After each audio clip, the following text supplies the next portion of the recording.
Thank you so much. And I actually wrote the check back then, so it was all good. Good morning. What a beautiful 6th District morning this is, isn't it?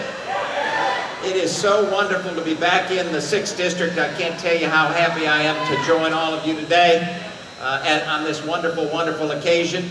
Now, I know that there's not any press here, and this is a quiet, gathering together, but just for the record, I'm here in my personal capacity and as a former member of the United States House of Representatives, just for the record.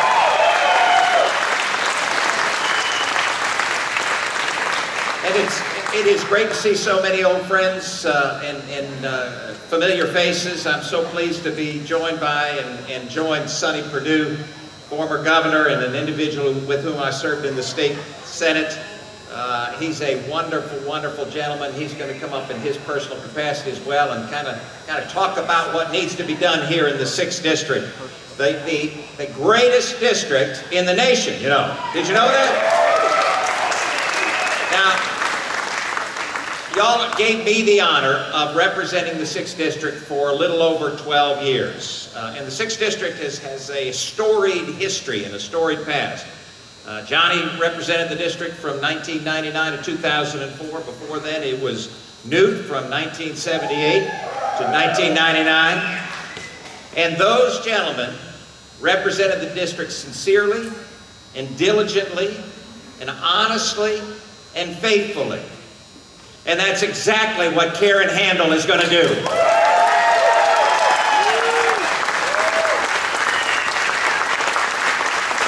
Now, I've known Karen, like many of you, for a long time, a good 20 years or so. I knew her when she was the CEO of the Chamber of Commerce in our area. I knew her when she was the chair of the Fulton County Commission. You talk about a tough job, trying to get that commission to move in the right direction. She did a great, great job. I knew her, as you did, when she was the first Republican elected to be Secretary of State, and she put in place the finest voting system that we could have in the entire nation.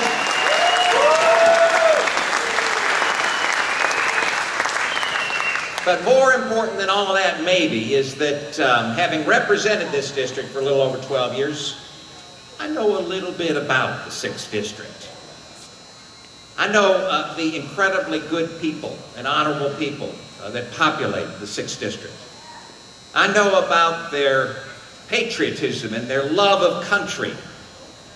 I know about their concern for our nation and the future of our nation and for their kids and for their grandkids. And I know about their frustration with Washington, D.C. And I'm here to tell you that Karen Handel shares that frustration, shares that concern, and shares that passion. Karen Handel is the right person for the 6th District of Georgia.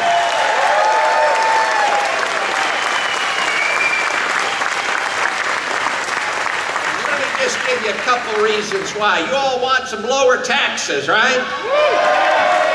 You all want a government that respects you. You all want patient-centered health care. And you all want national security to be an absolute priority for the federal government. If you want any one of those items, then who you want for this race is Karen Handel for the 6th District of Georgia.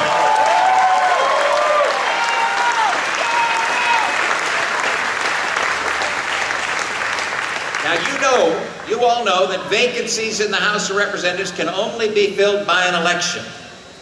There are no appointments to the United States House of Representatives.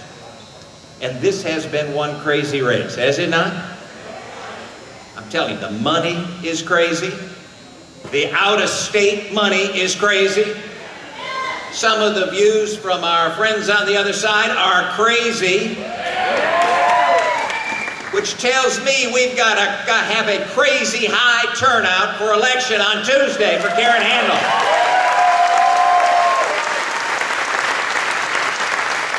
So that's your challenge. That's all of our challenge. That's our job. Now is the time for civic responsibility and civic action. It's time to be knocking on those doors. It's time to be making those calls. It's time to be sending those emails. It's time to be making certain that you're asking every single individual that you see within the 6th District, have you voted? You need to vote, and it's time to help them get to the polls to vote. This is a great, great district. And I want you to know that Johnny Isaacson and Newt District and I, having represented this district since 1978, believe strongly and want you to know that Karen Handel is the right person for the 6th District of Georgia, and it's time to make that happen on Tuesday.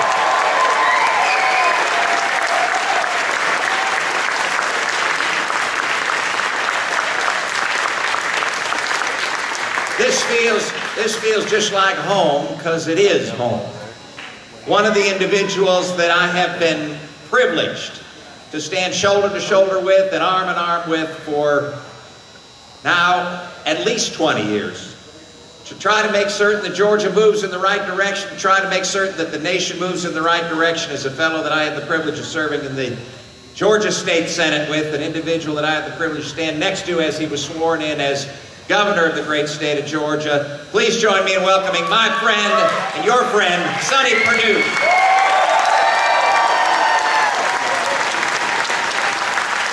Hello, everybody. Wow. Well, it's good to be home. And I get to take off the waders and don't have to worry what I'm stepping in. So, thank you all for coming today. I just noticed someone else who showed up, and I don't think John Watson had the opportunity to know that she'd come into the crowd. Help me welcome our National Republican Committee woman, Ginger Howard, too, as well.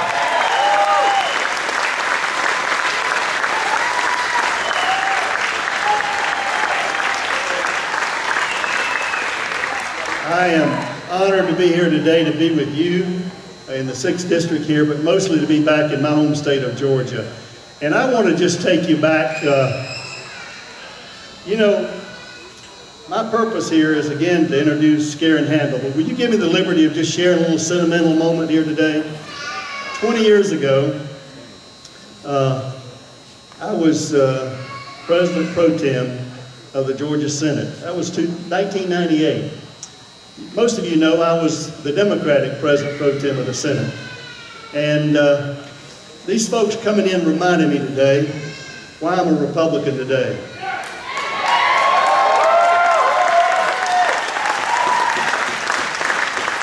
Here's what happened. Anytime you're in an elected position, President Pro Tem of the Senate, you have all the political operatives come and say, well, you ought to run for this, you ought to run for that, you need to run for Lieutenant Governor. I really didn't have any statewide ambition to run, but they were trying to run me. In fact, one came in and said, let's just talk about your race for Lieutenant Governor. I said, there is no race. He said, well, you know, let's just kind of act like there is. Let me ask you a few questions. What do you believe about this and what do you believe about that? And he finally got to the life issue case. He said, well, you're a Democrat, you're pro-choice, right? I said, no, I'm pro-life. He said, well, you're a Democrat. I said, I guess that means I'm a pro-life Democrat. He said, well, you can't do that and win a statewide primary in Georgia. You've got to change. I said, let me ask you something. He said, I have to change. He said, yes. So I did. I changed parties, not principles. Now, that was rather subtle at that point in time. Not a whole lot of people knew about that. But just think 20 years later, we've got the chairman of the Democratic Party of the United States of America saying what? If you want to be a Democrat, you've got to be pro-choice. In fact, it's really ironic to me that Tom Perez, former DOJ Assistant Associate Justice there, says to the women of America, these women standing out here, we're going to trust you to choose life or death for your preborn child, but we won't trust you to choose your own doctor. How about that? That's what they're saying. That's what ACA says, is that you choose this, but you can't choose that. The hypocrisy of the other side in this is tremendous. In 2002, you know that Georgia chose another path. They chose to go a different way in a one-party state forever, and I was honored to be there. In fact, this area right here is rather hallowed ground for me because just across this runway 1634 was my first campaign office. We were meeting in one of Epps Aviation hangars there for our campaign office. It allowed me and Nick Ayers to get in our little airplane and go all over the state, meet the people face to face, while the other crowd, just like today, is staying right here spending all their money on television. And you know what? The people of Georgia made a decision. They were not going to allow the Democrats of Georgia to tear this state apart in partisan districts where the politicians choose who they're going to govern rather than people choosing who they're going to govern, who they're going to be governed by. And the difference, and Republicans won, you won, the ballot box won that time. I want to tell you, Karen Handel was there. She was there as I chose her as a deputy chief of staff to help run Georgia. She stood up to the things. As we changed out many things that have been going on, Karen Handel was there. I trusted her then, and I trust her now. She was there then. She was there as chair of Fulton County Commission. She was there as Secretary of State. Karen Handel is a fighter. She'll stand up for what she believes is right. I know she'll stand up to the governor because I was there and Secretary of State. And that's the kind of person Karen Handel is. If it's right, she'll stand up for it. If it's wrong, you better watch out. So that's the Karen Handel we all know.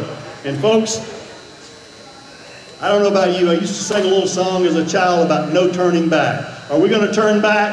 No turning back. No turning back. No turning back. No, we won't go back. We're not going back here in the 6th District. Dr. Price has given you a great history of the 6th District and a bastion of Republican representation, and we're not going back here either as well. You know that the leftists have carefully selected, they love the word progressive. You know, to be a progressive, you got to go somewhere where people want to go. I call them leftists because they're going where I don't want to go. And, you know, the leftists have gone to typecasting, and they picked this young man, charismatic, articulate, and they've taught him a few Republican buzzwords to come into the 6th District and put all the money behind him so that they think he can fool you. It's not going to happen, is it? No turning back. No turning back. We're not going back. And ladies and gentlemen, it's important that we understand that, because the Democrats have set 3 canaries in the coal mine in this election, off-cycle election, 3 special elections. First one in Kansas, they're going to win Kansas. Didn't happen. Second one in Montana, they're going to win Montana. Didn't happen. Third one in the 6th District of Georgia, we're going to win the 6th District. It ain't going to happen. You all know this is a harbinger of national politics. And the world is looking, the nation is looking, and all the money has flowed in here. So don't be fooled. Don't be fooled by someone that doesn't have a record, that's been coached up on what to say, and act like a Republican when he's not. Because let me tell you, he's a puppeteer, and the strings are being pulled by Nancy Pelosi and the Democratic Party, and he's going to jump every time they pull the strings. And let me tell you something else about Karen Handel. She doesn't have any strings to pull. I've already tried. In fact, the only string she's got can be pulled is by the people of the 6th District of Georgia, and she understands that. That's who she's answering to. Karen Handel's going to fight for the values of the 6th District. She knows them well. She's a product of this area. She knows this district, and she will fight for you. And in closing, I just want to speak very directly to 2 groups of people. There are really 2 groups of people out there today, politically. There's the turned off and the turned on. You all are the turned on about Karen Handel, and I appreciate that. But I want to talk to the turned off for just a second. I'm not sure. There's a lot to be turned off about national politics today. We see the vulgarity and the profanity from elected officials. We see a United States senator castigating a Christian nominee based on his faith and saying Christians like him don't belong in the United States government. I disagree, and we're going to show them that's wrong. I don't know what else turns you off. The violence, the mainstream media and all their vulgarity, the profanity like we've never seen here before. But I want to tell you something else. I know some of you out there, some Republicans, may even be turned off by our president. And I don't think you are. I'm not, because let me tell you, I know his heart. And let me just share, I was in Miami yesterday with him. The president keeps his promises. He kept his promises to the Cuban people. Standing up for the Cuban people over an oppressive regime that means harm for them. He looked them in the face in the campaign and said, we're going to make the Cuban people the people in charge, not the oppressors that have harmed these people for years. Donald Trump keeps his promises. I saw him keep his promises to 75 dairy farm families in Wisconsin when the Canadians manipulated a pricing scheme and were putting these people out of business. The president called me and said, that's not right. What are we going to do? Where are we going to find the way for these people to sell their milk? That's not right. 75 farm families in America. The president is a true populist. He cares for the little people, and he'll look out for you as well. Does he care for the individual? Does he care for Otto Warmbier, from taking him back from North Korea where he was brutalized when Obama did nothing? Donald Trump and Rex Tillerson brought him home in a brutalized fashion. That's the war that we're at here today. And I want to tell you that. Now to you turned on people, get fired up and get turned on, because Dr. Price has told you the race is ahead of us, and it's going to be won by the turned on people. What do? Just what you did in 2002 for me.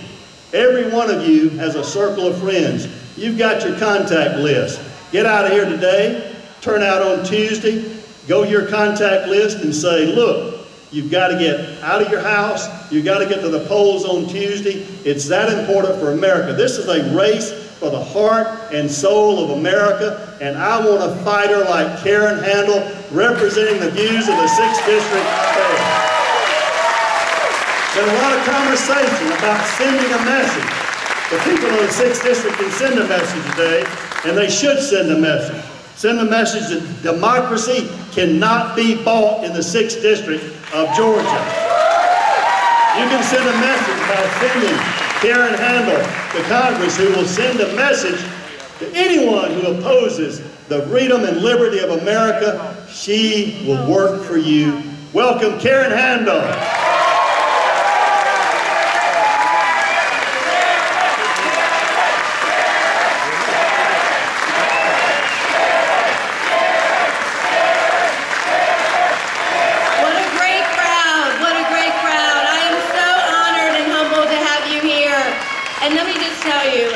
Earlier that, a lot has been made about the money in this race, but let me tell you where my money is. It's on y'all. It is the greatest and most humbling thing to have individuals like you be willing to spend your morning helping me, and to have two individuals in Sonny Perdue and Tom Price who I not only count as friends, but two individuals who have been mentors for me and have lifted me up every single step of the way. They are truly great and honorable individuals, and I love them both.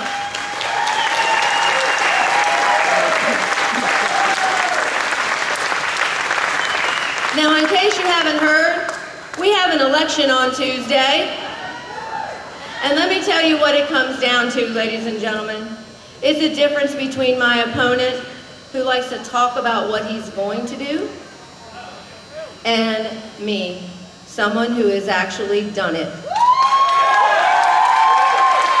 He talks about cutting spending and balancing budgets. When you gave me the great privilege of being the Fulton County Commission chairman, we did it. He talks about reaching across the aisle and being able to persuade those who might disagree to come along with your proposals. I did it. As my good friend, Commissioner Liz Hausman here knows, it's a tough fight down at Fulton County, but still, when we faced that $100 million budget deficit and Democrats thought the answer was a massive property tax increase, I went to work and I was able to convince them that that was not the way to do it. We prioritized, we cut spending, we balanced that budget without a tax increase, and at the end of my term, Fulton County had the highest cash reserves in decades.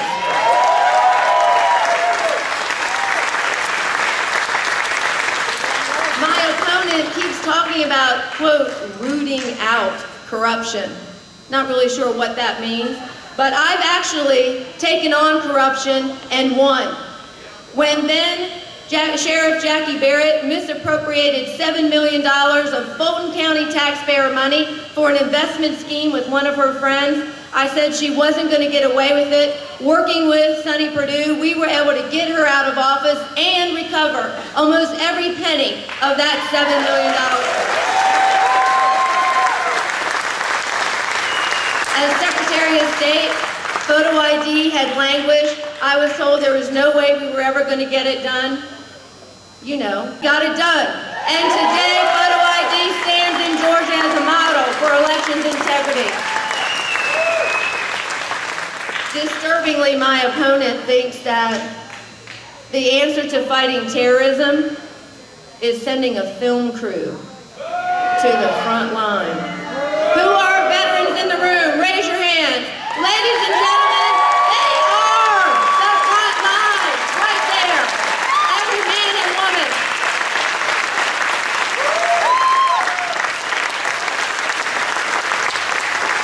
These men and women, they know the front line, and they put their lives on that line for you, for me, for every American, so that we could be here this morning gathering free in a free nation. And we appreciate everything that you have done for us, and we lift up in prayers you and your families and those who are currently serving to protect us today.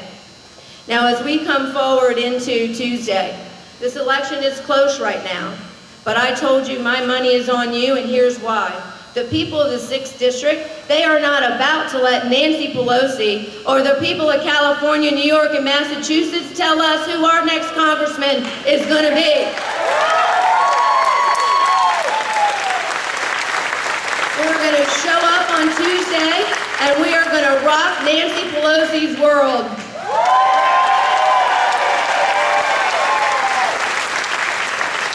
I saw a stat the other day that something like 3 times the number of donors for Jon Ossoff came out of San Francisco. You know where most of my donors are from, y'all? You. You. And this person, he claims that don't worry about it. He only lives 5 miles outside of the district. Well, you know I've lived in this district for nearly 25 years with my incredible husband, Steve. Where'd he go? Give him a hand. That man put on waders and went in a farm pond for me. That's true love, y'all. Now, Jon Ossoff might live 5 minutes outside of this district, but his values are some 3,000 miles away in San Francisco. So on June 20th, let's make sure we do our jobs. Get everyone you know out to vote, and we're going to do this and continue the long legacy of leadership that we've had in Tom Price, Johnny Isakson, and Newt Gingrich. And on June 20th, let's send someone to Washington who can really handle it. Thank you. God bless you. I love you so much.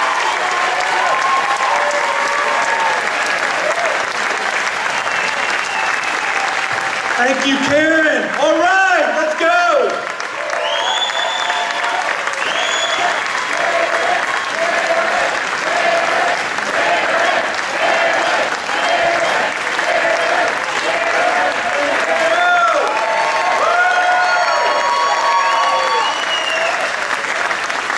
Here's what you tell people, and I'll get you out of here.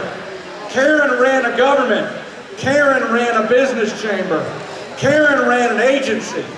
Ossoff ran to get coffee for the most liberal member of Congress. And I don't know about you, that ain't a matter of national security. Go get them.